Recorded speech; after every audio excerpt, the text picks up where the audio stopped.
Amanzi esitamkoko ageleza kulomgwaqo iMalinga ashiya iphunga lendle elibi. Izakhamuzi zithi kade kwase zilibika lolu daba kumasipala, kodwa-ke akwenzeki lutho. Umasipala awusukuma usilekelele, nomeya bayabona ukuthi sinjani isimo la. Namhlanje zinqume ukufinqa imikhono zixazulule lenkinga njengoba sekusabalale isifo sohudo. Yabona ngisho ikhorela manjena isizosibamba kalula ngendlela okuyiyona.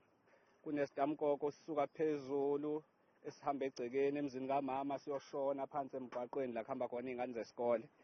Inkinga asikuthola usizo lokuthi kuklinwe, and then mangaklinwa kuze kuphoqeleke ukuthi kusukume thina sizoyiklinela ngamathuluzi wethu. Sizoyeka kanjani ke ukuphatha ikhorela ngoba sesibhida lo doti phela thina manje. Asisaphefumuli thina manje sibhida lo doti ogcwele la emigwaqweni.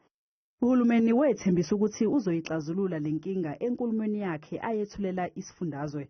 Ngesikhathi izakhamuzi zisalinde lokho, zizoqhubeka nokubeka impilo yazo engcupheni zizibambele ngezandla yemfucuza ukugwema ukutheleleka ngezifo.